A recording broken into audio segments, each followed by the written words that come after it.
അയോധ്യയിൽ നിന്ന് രഞ്ജിത്ത് രാമചന്ദ്രൻ തുടരുന്നുണ്ട്. അയോധ്യ ഇന്ന് ഉറങ്ങുമെന്ന് തോന്നുന്നില്ല.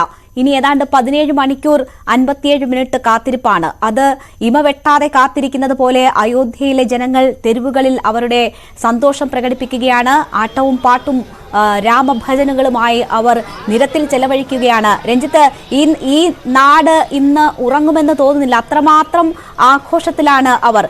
വർഷങ്ങളുടെ കാത്തിരിപ്പ്, ഒരുപക്ഷെ നൂറ്റാണ്ടുകളുടെ കാത്തിരിപ്പ് അവസാനിക്കുന്നതിന്റെ സന്തോഷമാണ് ഓരോരുത്തരിലും. എന്തൊക്കെയാണ് ഇപ്പോൾ ക്ഷേത്രത്തിൽ നടക്കുന്ന ചടങ്ങുകൾ എന്നാണ് നമുക്ക് മനസ്സിലാക്കാൻ കഴിയുന്നത്. ഒരാഴ്ച നീണ്ടു നിൽക്കുന്ന ചടങ്ങുകളുണ്ട്. സരയുവിൽ ചൊവ്വാഴ്ച തുടങ്ങിയ ചടങ്ങുകളും പൂജകളും ഇപ്പോഴും അവിടെ പുരോഗമിക്കുന്നു എന്നാണ് മനസ്സിലാക്കുന്നത്. അത് ഇന്ന് എത്ര വരെ ഉണ്ട് എന്നത് സംബന്ധിച്ചുള്ള അറിയിപ്പുകളൊക്കെ ഉണ്ടോ?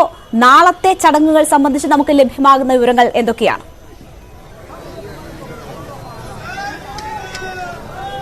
രേണുക, ഇന്നത്തെ ചടങ്ങുകൾ അവസാനിച്ചു കഴിഞ്ഞു. ഇന്നത്തെ ചടങ്ങുകൾ ഈ നേരത്തെ പറഞ്ഞ പോലെ ഇന്നുകൂടിയായിരുന്നു ആ ചടങ്ങുകൾ ഉണ്ടായിരുന്നത്. കാരണം ഈ ശ്രീകോവിലിൽ പുതിയ വിഗ്രഹത്തെ പ്രതിഷ്ഠിച്ചുകൊണ്ടുള്ള പൂജാ ചടങ്ങുകൾ, വിശിഷ്ടമായ താന്ത്രിക വിധിപ്രകാരമുള്ള പൂജാ ചടങ്ങുകൾ കഴിഞ്ഞ 3 ദിവസമായി നടക്കുന്നുണ്ട്. അത് ഇന്നിപ്പോൾ അവസാനിച്ചു.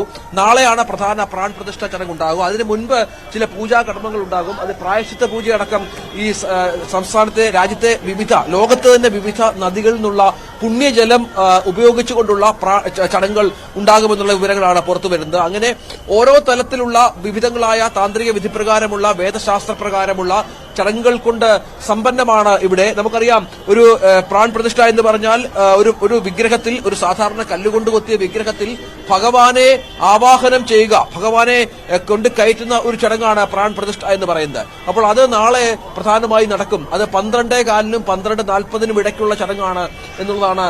അതൊരു പ്രത്യേക വൈശിഷ്ട്യമുള്ള ഒരു മുഹൂർത്തം കൂടിയാണ്.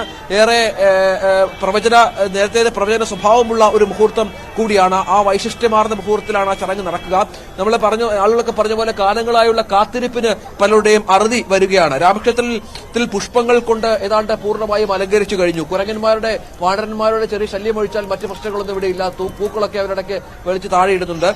പിന്നെ പ്രസാദമായി സമർപ്പിക്കാനുള്ള ലഡു വിവിധ സ്ഥലങ്ങളിൽ നിന്ന് അയോധ്യയിലേക്ക് എത്തിക്കുന്നുണ്ട്. ലോകത്തിലെ ഏറ്റവും വലിയ പൂട്ട് അത് അയോധ്യയിൽ എത്തിച്ചു കഴിഞ്ഞു. 400 കിലോ ഭാരമുണ്ട്, താഴും താക്കോലും. അത് അലിഗഡിൽ നിന്നാണ് അയോധ്യയിലേക്ക് എത്തിച്ചത്. 6 മാസം കൊണ്ടാണ് ഈ പൂട്ട് നിർമ്മിച്ചത് എന്നുള്ളതാണ്. രാമക്ഷേത്രം കനത്ത സുരക്ഷാ വലയത്തിലാണ്. നമുക്ക് ദൃശ്യങ്ങളിൽ കാണാം, വലിയ സുരക്ഷാ വലയം രാമക്ഷേത്രത്തിലുണ്ട്. ഉത്തർപ്രദേശ് സർക്കാർ ചുമതലപ്പെടുത്തിയ പ്രത്യേക സുരക്ഷാ സേന, SSF എന്ന് പറയും, SSF സുരക്ഷാ സേനയാണ് ഇതിന് നിയന്ത്രണം വഹിക്കുന്നത്. CRPF, PSC എന്നീ വിഭാഗങ്ങളും ഇതുമായി ബന്ധപ്പെട്ട് പ്രവർത്തിക്കുന്നുണ്ട്. NSG പരിശീലനം ലഭിച്ച SSFന്റെ 100ഓളം കമാൻഡോകൾ ക്ഷേത്രത്തിന് ചുറ്റും പങ്കുവയ്ക്കുന്നുണ്ട്. പ്രധാന പ്രതിഷ്ഠയായ രാംലല്ല സ്ഥാപിച്ചിരിക്കുന്ന ശ്രീകോവിൽ CRPF ആണ് സുരക്ഷ ഒരുക്കുന്നത്. കൊച്ചുകുട്ടികൾ